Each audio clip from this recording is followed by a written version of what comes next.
Copenhagen, summer 2018. Things seem to be calming down a little. The police are on top of things again, and the worst hate groups have been forbidden from counter-protesting at Pride, based on their obvious plans to turn these protests violent. A man and a woman have been arrested for the murder of the two murdered men from the park. The city is starting to breathe a little more freely. Meanwhile, the battlefield lies silent as it has done for over a generation. The bones of the dead have long since been removed, but their ghosts may yet linger, or at least the memories of those ghosts. Winds blow across the sand and drag some of it along, revealing an old, dented shield emblazoned with House Dougal arms. Memories.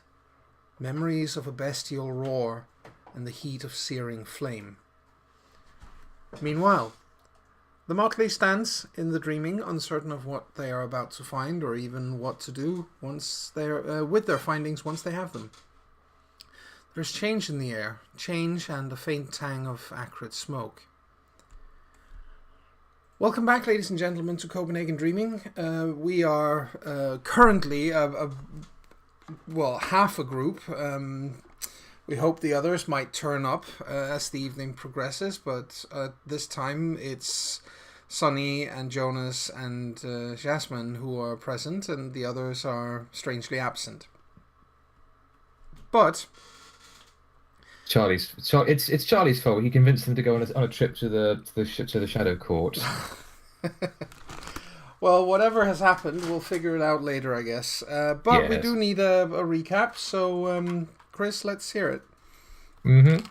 Last time on Copenhagen Dreaming, as I mentioned, sort of implied last time, Charlie did actually by himself accept an invitation from his girlfriend to visit Armagh and the Shadow Court, and had a very interesting chat with Baron Steele about, this, that, and the other, what he thought of it, about the history of the Shadow Court and how they how they operate. He went through unmolested. He was treated reasonably courteously, as a matter of fact.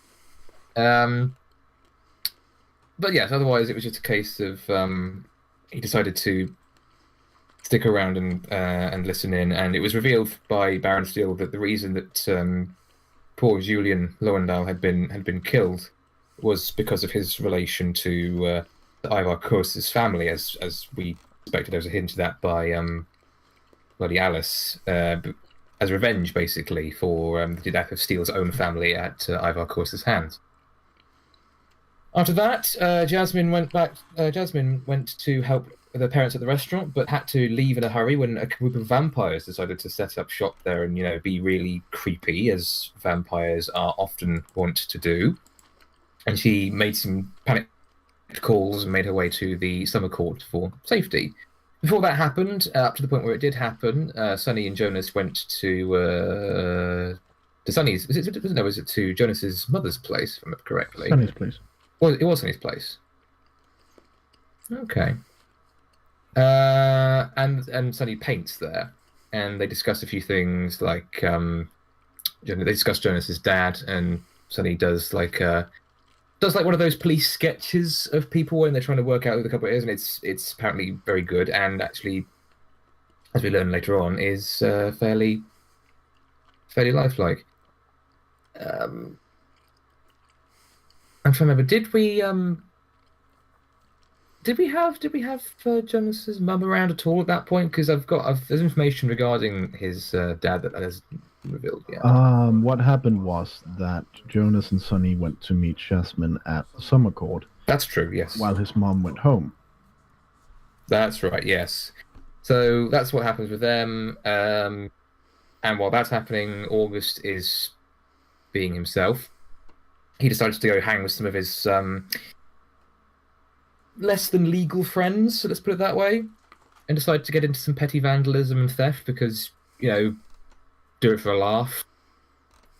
Agnes spent some time talking with Nouveau, the Lenormand, and learned some interesting things from him about how, this horrible situation with the lady in the Shadow Court is actually, potentially at least, the anger that the lady's feeling and the hatred she feels towards her enemies and the Shadow Court's machinations that feeling, that negative emotion, is bleeding into the world of normal mortals, and might explain partly why we've been seeing such an increase in hate crimes and tension and violence and all these things happening throughout Copenhagen.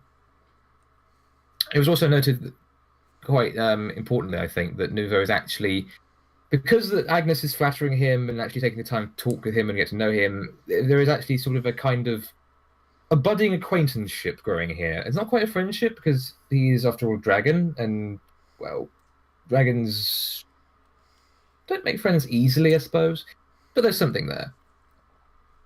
So after Jasmine, Jonas, and Sunny meet up at the summer court and they talk about it, after much debate, we actually put in another call to Xenia, to the werewolf, because, you know, we seem to be going to her with calling her quite a lot at the moment, and she agrees to basically give a hand in heading over to Shahi and intimidating the vampires out of that place if she can. When we get back to we go back to Jonas's mum's place,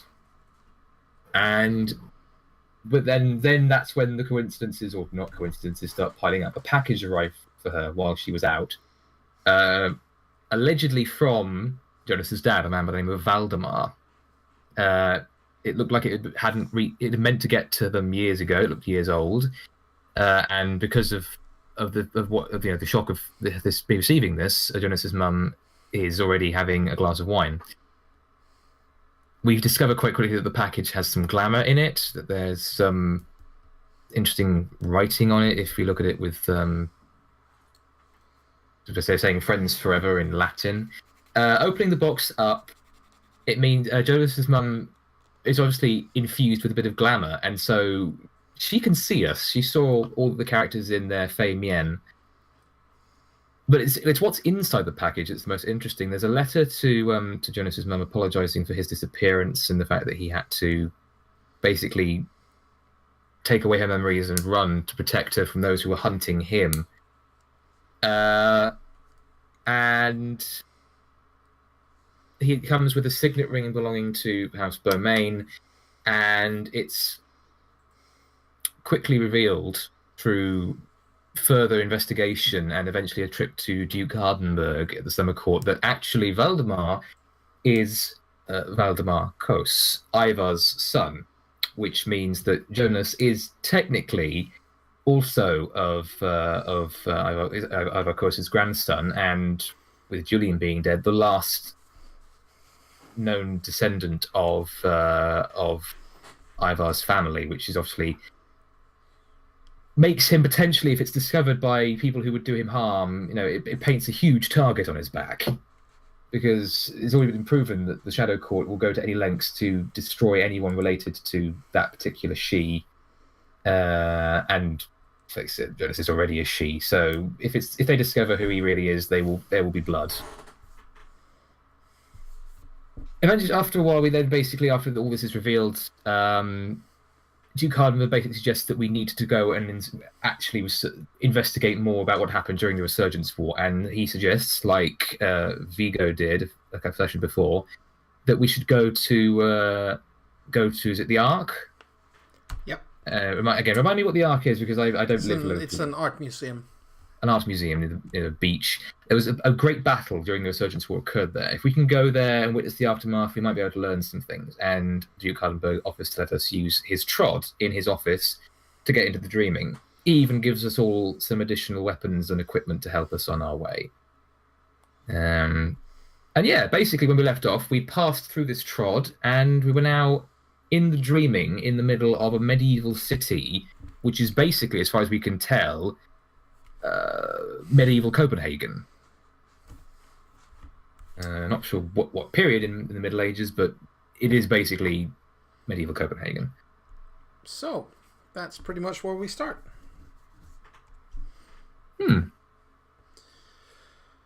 Right.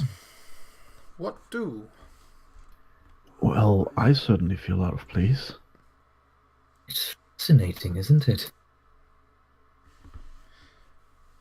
Yeah, I mean, what time period would this be? Not sure. I mean, my character's the knowledgeable one. I feel I should roll something. You can roll Grimaire and Grimaire. Intelligence. Grimaire and intelligence. Okay. 10.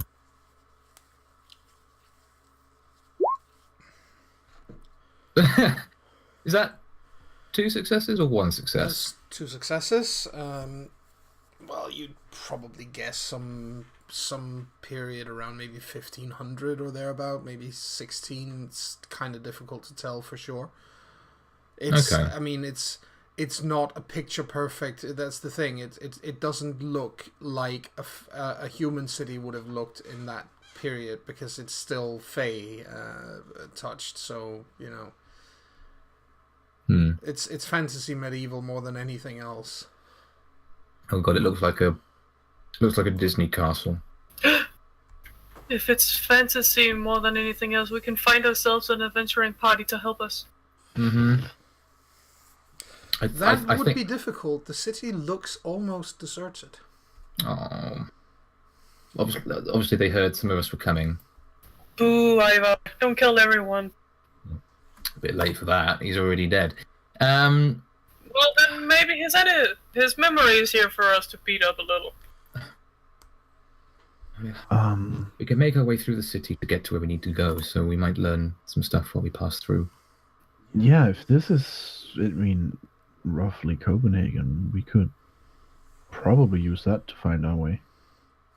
Some of it, but... I mean, I'm pretty sure the beach is the same place it's always been.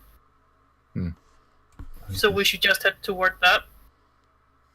This is the dreaming, though. Who knows? Just if we keep our wits about us and be aware that there may be some roads and some places that aren't the same because of the layout of the city, then we'll be fine. But this isn't exactly medieval Copenhagen either. I mean, look at some of those buildings, some of those spires. They're far too fantastical. Well, as I said, this is the dreaming. Yes. Jonas gets his weapon out and ready just in case. Mm-hmm. That makes all the sense in the world. So you start walking through the city? Yes. Yeah. Yes. It's, as I said, it's almost deserted. You come across the occasional chimera here, but it looks like nobody actually lives here. Or if they do, they're so few and far in between that you miss them. I imagine as we're walking, eventually Shazbin is going to start whistling a tune through the streets, and obviously with it being that quiet, it'll carry. Yeah. But yeah, again, all these places we go in the dreaming, and they all seem deserted. I mean, is that normal? I've not played Changeling the Dreaming before, so I don't know how normal seeing deserted settlements is. It's not unusual to see them deserted. What's unusual is the size of this one, because the point is that in the dreaming you would find 2 kinds of creatures living here, chimera and Fae. And for a place this large to have ever been populated, it would have taken an inordinate amount of Fae. Well, I wonder where they went. Well, there was the issue of a giant mighty war happening that tends to depopulate quite spectacularly. Yeah, but it hasn't. It wasn't like tens of thousands of people who died because there weren't that many Fae at that time. That's true. This place could probably house about 50,000 people. Interesting. Then Jonas kind of looks at Shasmin as she starts whistling and then says, "Oh, I know there's a feeling for that uneasy, or that's a word for that uneasy feeling you get when you're in a place that's supposed to be crowded and it's empty." Yeah. That's a word for it? Yeah. I don't remember it, but there's a word for it. I didn't know. So you keep walking through the empty streets with the occasional, as I said, chimera crossing the street, looking, a dog or a cat or some creature similar to that, looking at you with interest and then bolting away. No, sir, you're not allowed to chase the cat. I think at first Jonas attempts to make small talk to ease the feeling of this is creepy, but eventually he also falls quiet. The only sound basically is the wind through empty windows where the glass has long since been broken, and doors on hinges that are swinging slightly on the hinges. Yeah. If we aren't careful, there'll soon be a couple of cowboys going out to kill each other. Yeah, and tumbleweeds. Exactly. Yes. Go for your guns, you scum-sucking mollusks. Anyway, okay, so...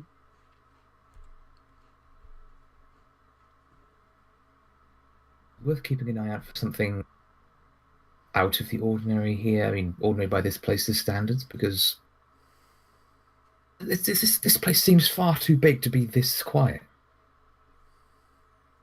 I mean... Well, as you said, maybe it's been depopulated. Maybe it's crowded during the night. Maybe. Maybe they're hiding. All that. Yeah, maybe I should... Yeah, I'd like to do a perception...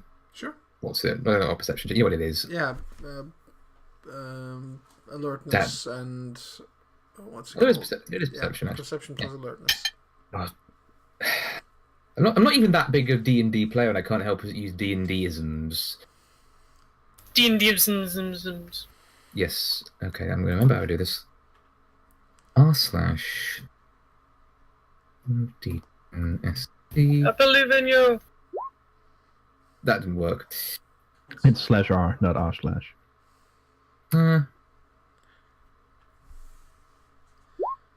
There we go. Well done. 3 successes. 3 successes, indeed. And what are you looking for, specifically? I don't think anyone's hiding from us. Nope. The place is empty. Okay. I have a feeling he doesn't trust you. Let's just get through this place as fast as possible. Mm-hmm. It's kind of like a ghost town, isn't it? Yeah. If you feel like it, we maybe Sunny can scout up above. Oh, right, I can fly in here without issue. Woohoo! Yeah. Just That be might careful. go. He takes off Yeah. to keep an eye from above. Yeah. You can tell, I mean, point being, of course, that you exited the trot in the same place that you entered it, so to say, you're in the dreaming, you get out in the same place as you go in, if that makes sense. And you're moving out away from the city center. You can tell when you're up there flying, there are more creatures and more people, and so there are people moving around here, but they're all very close to the city center. It's a very small area that is actually populated. Can I see the beach from up here? No, it's gonna take you several hours to walk there. Oh, okay. Probably. We could have hoped. Probably, yeah. Probably about 2 hours. So but you do know what way to go, at least. So you head in that direction, and the further out you get, the thinner of course the buildings thin out, so that they aren't nearly as close together or as large. Like in the suburbs. Yeah, pretty much. And eventually they kind of just, it just stops, and all you have left are individual little huts and maybe a farm or something here and there. It's a pretty idyllic, really. Yeah, it is actually. It's very pretty. It's very rural in an unspoiled kind of way. I think he flies past the other. I need to come back here to draw some of this. It's so pretty from up there. Imagine. Must be so wonderful to be able to see everything from highlight. From what? Sorry, I didn't hear it. Up high like that. Wanna lift? Maybe not right now, but thank you for the offer. Come on, Jasmine. He can show you the world. Shut up, Jonas.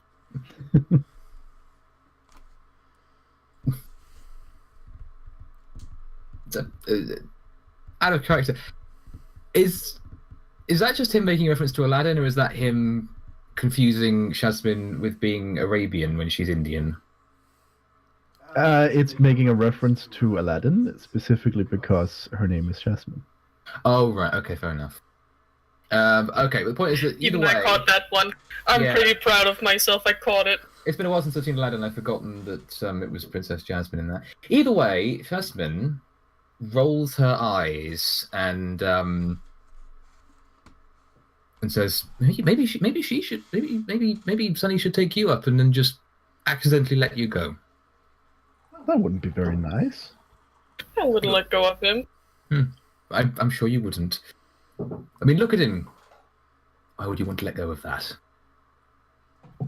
Jonas bows. Anyway. Only if he gets sufficiently annoying, of course. Right. Thanks, Sunny. Right. Okay. This is taking a lot longer than I thought it would. Well, there's a couple of hours until we reach it. It's so useful having trains, isn't it? Maybe we should have hired like a horse and cart or something. I mean, did you see anyone we could hire a horse and cart from? Well, there were more people toward the city center. Oh, interesting. It's just out here, there's no one. There's no point going all the way back now. That would be silly. I don't suppose any of you know any travel magic. That's a good question out of character, actually. It's called Wayfarer. I do have... A problem is I only have one dot in it, so I think it would only work on myself. You need the scene realm to affect multiple targets. That's true, actually. Let me actually check this. Let me find... I know this is going to slow... You carry on, but I'm going to try and do this fairly quickly. Sadly, I can only make a door for us. You can't make like a portal? Yes, that's the door I can make. But you can't decide where the exits, I assume. No, that would be on the other side of whatever I put the door on. What if you drew it on the ground? He looks thoughtful, though he's still flying. Never actually thought of that before, but I imagine it would open up down to more dirt. That's not very exciting. No, I know. I can make it seem like it takes longer. Or less time. Oh? I know a little bit of time stuff. Just a tiny bit. Okay, no. No, I don't have... Jasmine has Wayfair, but only 1 point, which is hopscotch. So basically, she can leap across a tall building, but she can't run like the Flash. Yeah, that's with Quicksilver you do that. And that's the second dot, if I'm not mistaken. That's Quicksilver. And then at 4th dot, you can make a flying carpet. Yes. It gives you flight. If you use it with scene, you can make a flying carpet. Even more chances to make Aladdin jokes. I can show you the world. Shining, shimmering splendor. And if we sing any more than that, we're going to get some kind of copyright strike slapped on us. So let's probably. So, no, they will just call it a cover, and then it's fine. All right, sure. So, point is, we have to continue doing this the old-fashioned way. It'll be fine. Imagine I get to stretch your leg. I mean, the point is that even in the dreaming, walking for a few hours is probably going to tire us out a bit, so we might want to stop somewhere. We can take strategic breaks. Mm-hmm. Enough. With strategic being, I'm about to fall over, we need to sit down. Oops, sorry. Preferably before we reach that point. Yeah, okay. Just making sure. He seems in mighty good mood because he gets to fly. Jonas seems to be recovering. Excellent. I've just heard from Estelle and Henrik. They lost track of time, so they should be joining us at some point. Okay. And also, we're not going to be seeing any of Emil, considering that he is in. I just remembered he's in Southern Europe. He's on holidays. Oh right, he did say that. Yeah. Which part of Southern Europe? Costa del Sol. Good grief! All right. Asshole. I mean, he's fully entitled to go and enjoy. Absolutely. Some. That doesn't mean I can't be envious. Yeah, that's true. It's actually one of the sunny areas I actually want to see. Yeah. Otherwise, sun can go screw itself because it's too annoying. Unfortunately, despite that now, I don't think the Costa del Sol is always sunny. It's just often sunny. Getting back on track, is it worth maybe I wonder if it's worth keeping an ear out for sounds? Because the point is, when we were last in here, we didn't see any of the weird flashbacks or memories. We just heard them. Yes. So it might be worth actually And we saw the leftovers. Yeah, so it might be worth cocking an ear. Well, I have long ears. I'll cock them. Mm-hmm. Sounds like a painful thing you shouldn't. So basically, the trick here is that you're just moving slowly further and further along until it's a long walk, but you're getting there eventually. Yeah, if there's something else that's meant to grab our attention, we're either not seeing it or not interested in it. No, there's nothing else along the way. It's just a nice brisk stroll in the dreaming. Yeah.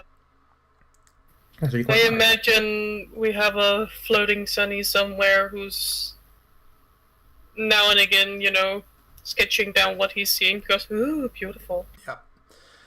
When you get to the area where you're supposed to go, however, things do change. There's the dreaming obviously is a place where you can really emotions matter in this place, and it feels colder, noticeably colder. It feels like that annoying chill you have just before a really wicked rain shower, where that one of those whipping rain showers where it feels like it's cutting you.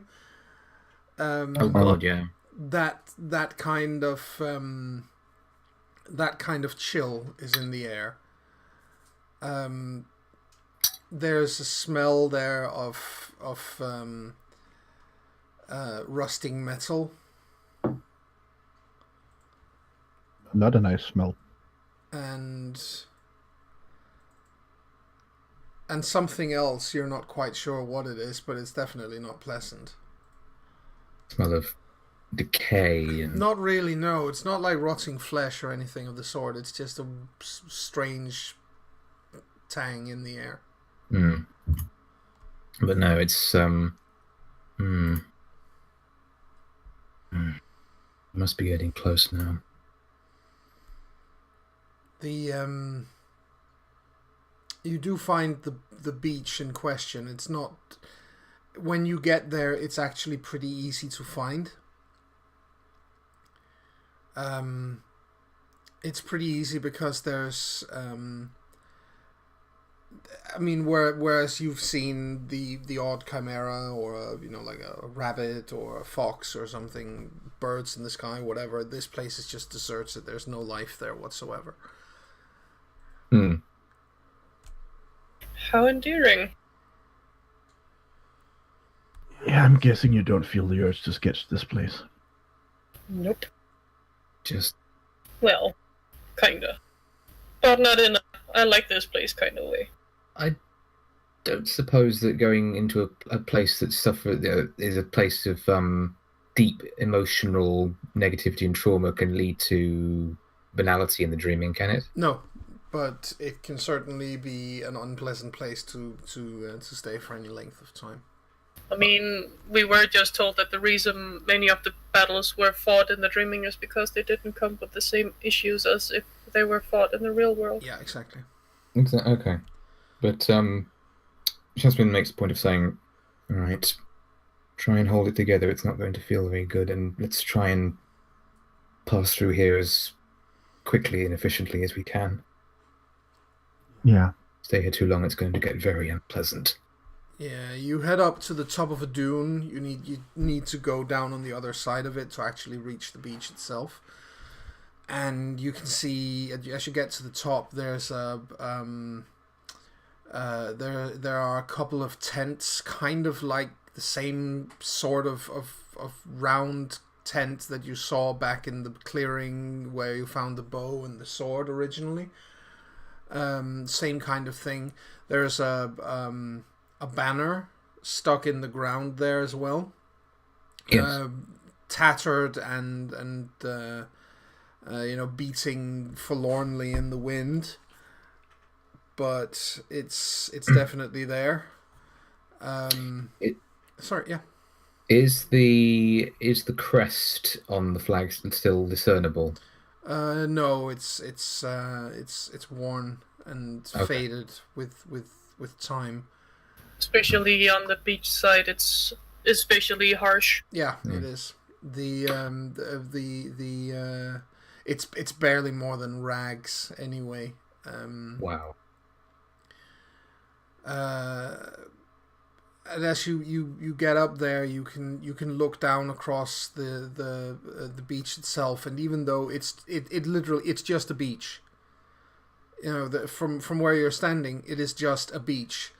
But for all of you, it's also a whole lot more. You can see, even though there's nothing there, you can still. It's vividly imaginable for all of you the exact things that took place there. You can imagine formations of troops, charges and counter marches and absolutely horrific, deadly melee combat. Arrows flying through the air in huge amounts. There's nothing romantic about a battlefield like this. It's just horror. There's nothing romantic about any battlefield. That's just something people want you to think. Yeah. Mm-hmm. Holy moly. Jonas grows paler. What was his... Alright. We better get this place checked through so we can leave again. Yeah, that'd be nice. Well, we can start out by everyone giving me a perception plus alertness, and it's a difficulty of 5. Okay. No, my one weakness. Which is isn't, but I like to say it anyway. Mm-hmm. One of these days it will actually be your one weakness, you realise. No. Perception plus alertness, you said. Yes.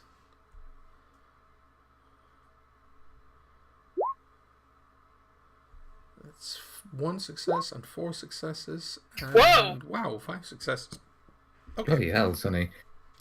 You see all and Sonny you know all. is completely, Well, you all see it, although Sunny is definitely the first one to spot it. There is an area on the beach which is literally gleaming. It looks like it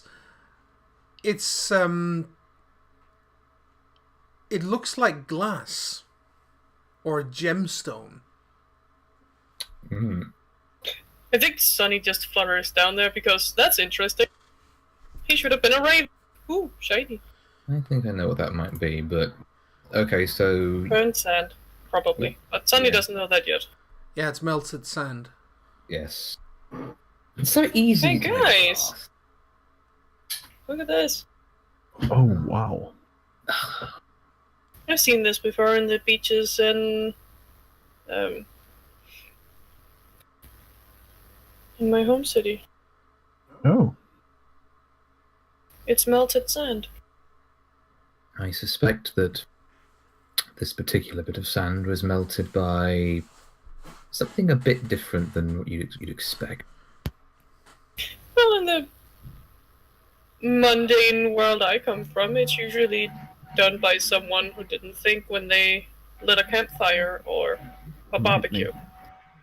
Oh, lightning. But that usually makes it, stand up more. This would probably be dragon's fire. Probably. Possibly.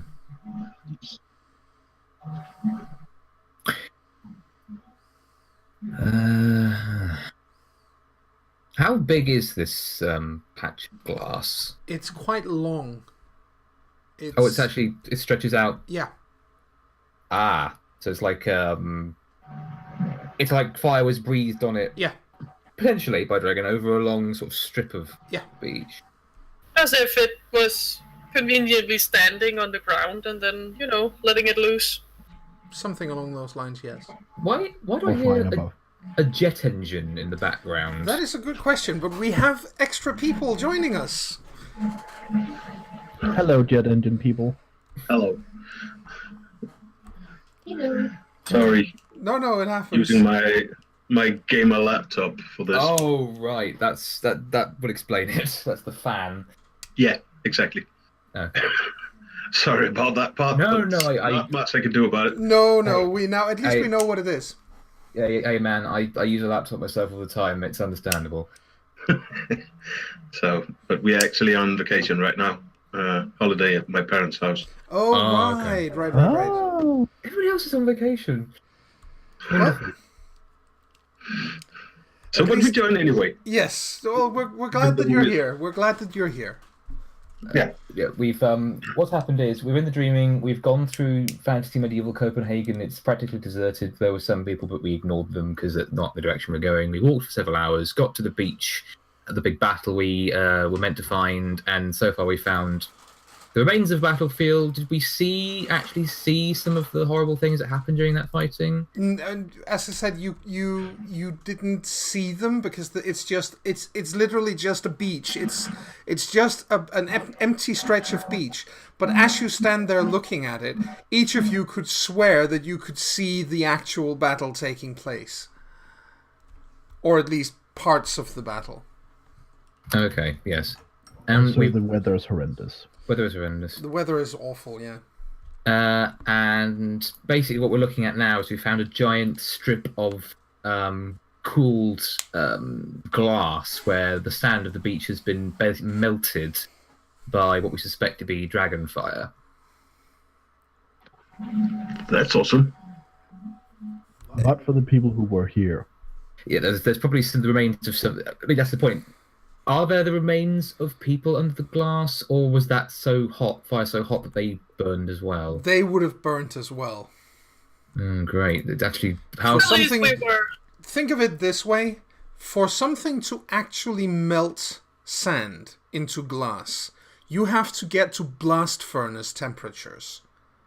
Mm-hmm. It's the sort of thing where you need to get to the same kind of temperatures that you would have in a glassmaker's workshop, which is very, very hot indeed. Yeah. Point is that that at that kind of heat, even bone would eventually disintegrate. It would just turn to. It's basically a crematorium. Yeah, it is. Only they were encased in glass. Right.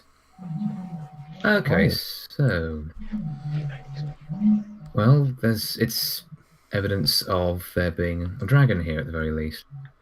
And as you say that, you can all hear the roar of a dragon and this intake of breath and exhalation as it blasts fire, and you can all see how this strip of sand is just engulfed in flame and turned into, it's molten glass that starts cooling immediately, obviously.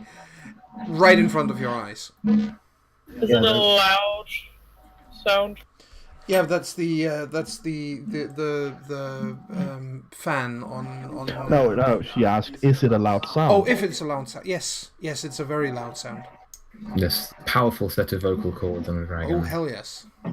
There's no way Jonas is not flinching. I mean, even if it's only sort of half real to look at, or we swear you can see, it's like it sounds and real enough, and you see the aftermath. So it's kind of you want to get back. Yeah. Oh yeah. You also hear at the end of that, you hear a voice shouting, "They are retreating! Kill them! Kill all of them! I have no interest in prisoners!"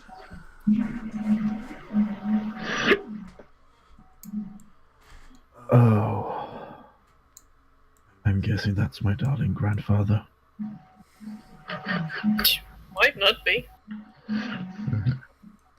We haven't actually heard his voice before. I mean, maybe not, unless we've heard a voice like it the first time we entered the dreaming. You did. Ah, It is the same voice that you heard with the dragon sounds down by the farm. yeah. In that case, and you wouldn't have said it. And just like, yeah. I'm happy you don't take after him. So am I.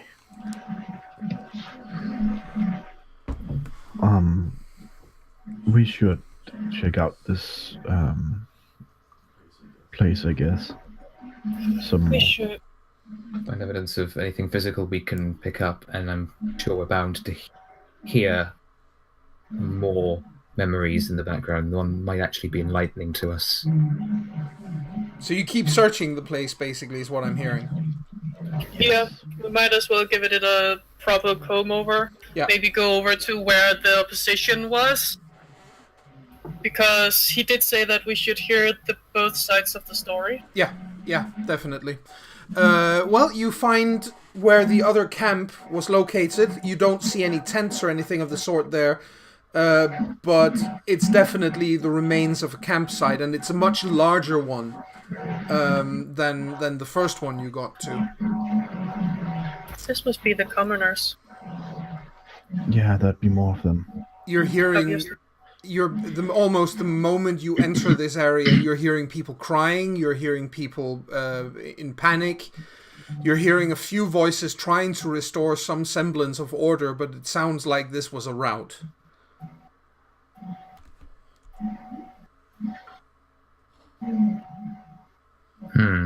Oh, this is not nice.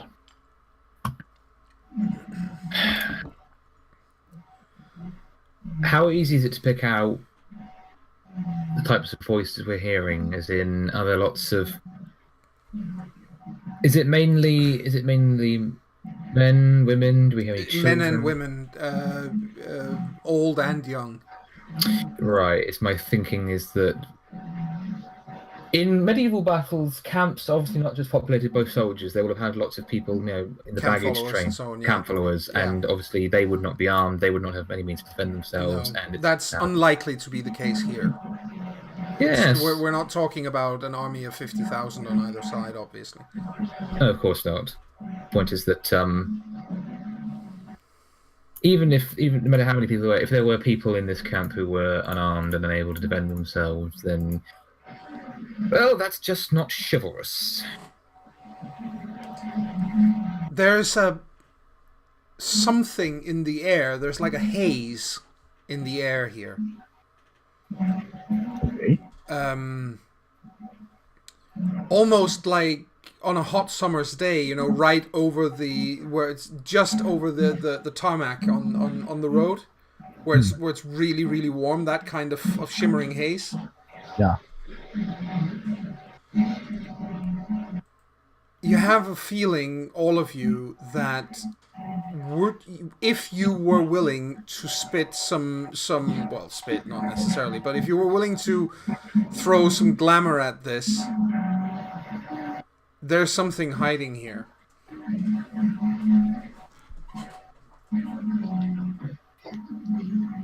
We know how to do this, right? How?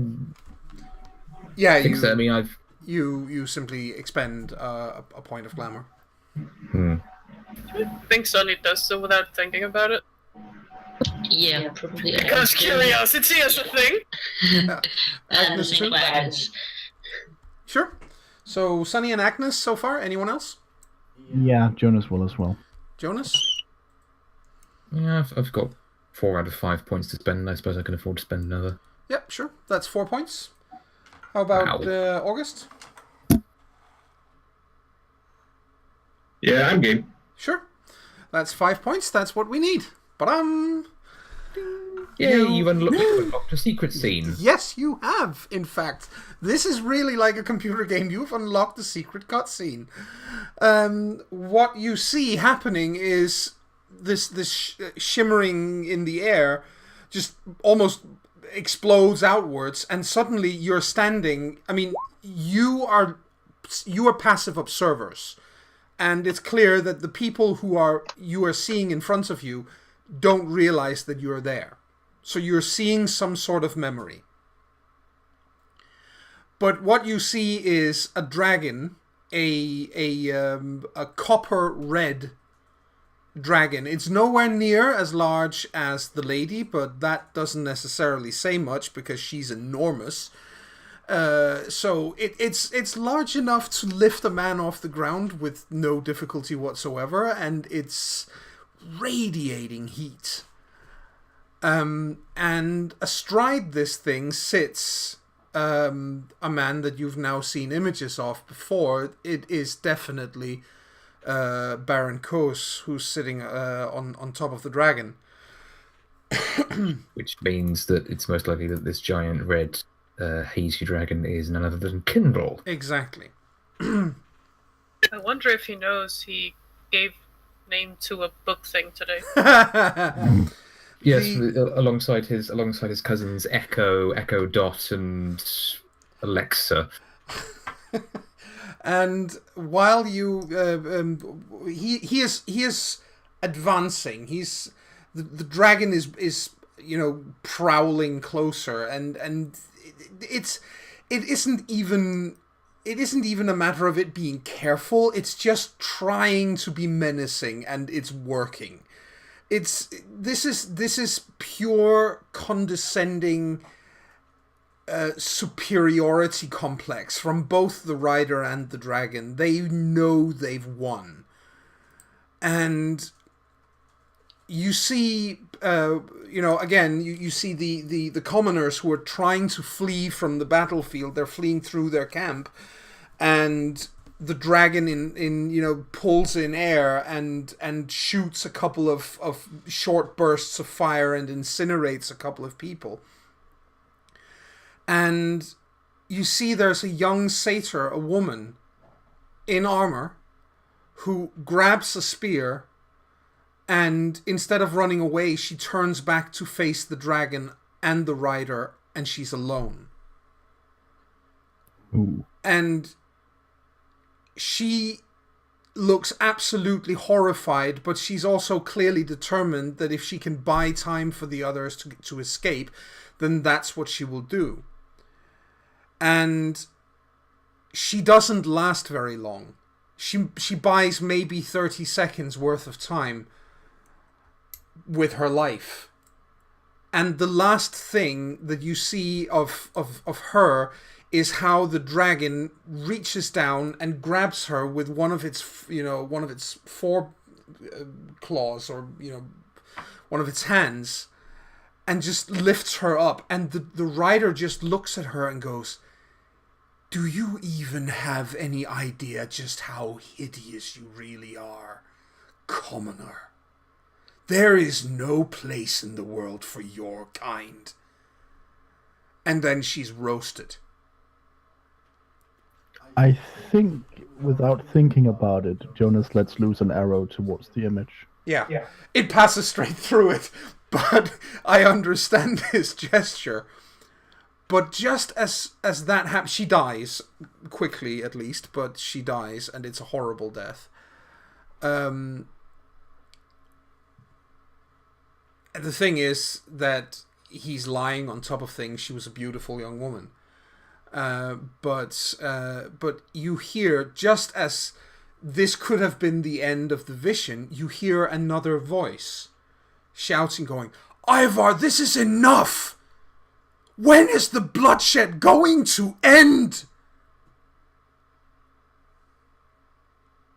And you see the Baron turns his head he's still sitting in the saddle. He turns his head and looks back over his shoulder, and he goes, it will end when they are all dead or subjugated where they belong.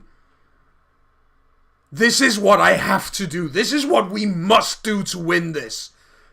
And the voice, and you can hear it more clearly now, goes, no, enough! Enough is enough! And you recognize it as the Duke. We've won! Let them go! There is no honor in this.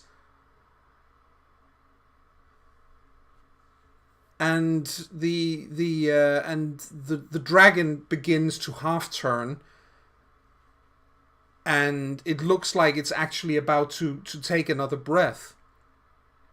And the man on top of it goes, you should have thought of honor earlier, my friend. This is war. I intend to win it. And then you hear a strained sound from... You can't see the Duke, but you hear... He makes a sound like he's straining. And then you see the image of Baron Kos. He stiffens in the saddle very noticeably, and he reaches down to his chest as if he's been hit by something.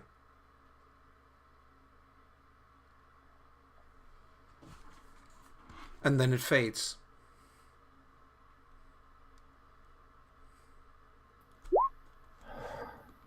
Well, that was interesting. That's out of character, by the way.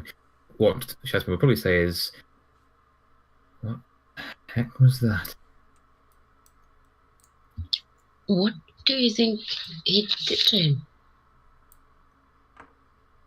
Well, from the sound, it might not have been the Duke. Maybe he was hit by something too. Could it be some kind of a power? Maybe. We might only find out if we keep looking. It might be the thing that the Duke wants hidden, that he's the one who killed Kos. Well, this would be way before Kos went out to find his son, though, and he wouldn't have died before after he went out to off him.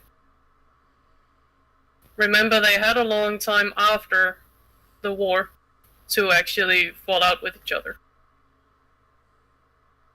Are you sure about that? And that's not just something that someone with sovereign would have told the court? Yeah, because other people saw him too. Yeah, people who have sovereign can make you believe that you have seen someone. Haven't we just had a case about this where people think they've done one thing and in reality they've done something else? So you're saying Jonas's father just thought he was being chased by his own father out of the entire country to disappear somewhere else, leaving everything behind because his father didn't like the one he wanted to marry? Something like that. If our esteemed leader would want to keep quiet that he killed one of his own sheep, yeah, he'd do things like that.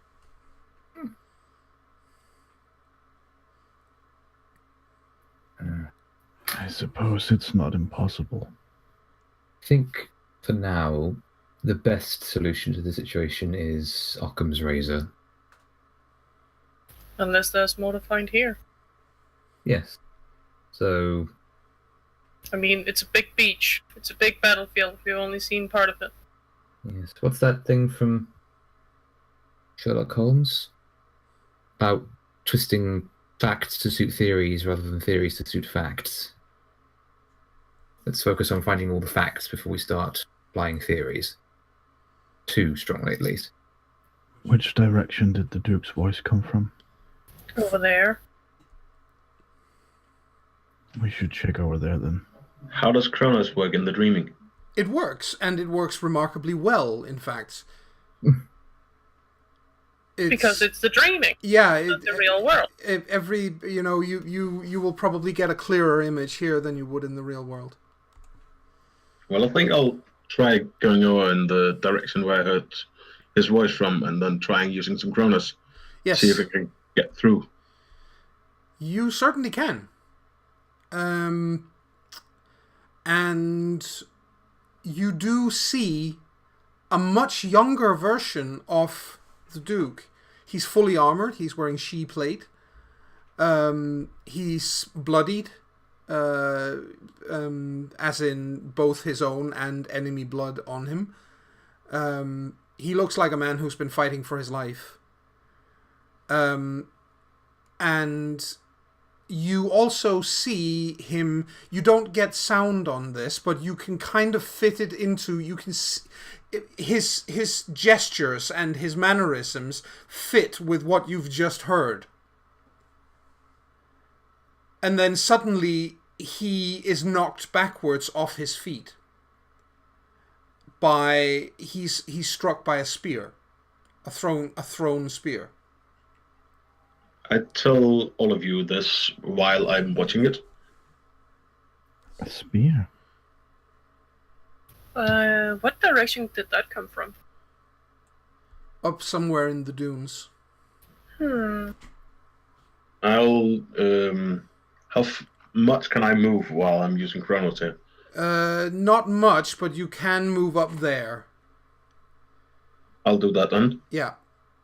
You get up there, and there's a troll standing up there with a spear, and he pulls his arm back and throws it. Do I recognize the troll? No.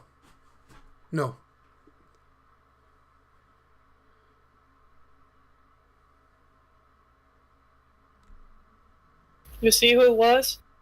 Yeah, it's a troll. Doesn't know who it is. What happens to the Duke after he gets hit by the spear? He gets pulled away by a couple of his men. He gets pulled to safety, and it looks like he's still shouting for someone. Presumably, he's still trying to get through to the man on the dragon.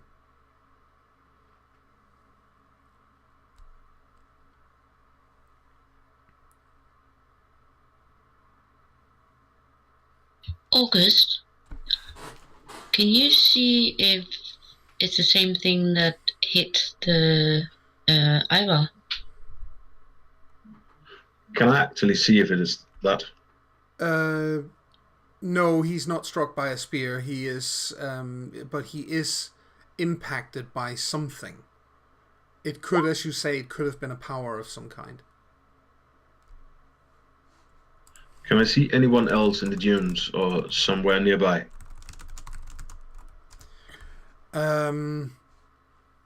No, nobody else with... You kind of stretched what you can get out of Kronos at this point to the limit, so you're not going to get much more out of that. But it does make sense that whoever attacked them would have been hiding in the dunes. It's the only reasonably safe place. Wherever is safe on a battlefield that includes dragons. But well, that would be the one where the dragon can't immediately hit you with fire. Mm-hmm. So that would be the dunes. Yeah. Mm-hmm. And I think actually that we should take a break here, and we can be back with the next part after a few minutes. Okay. Yep. So don't go anywhere.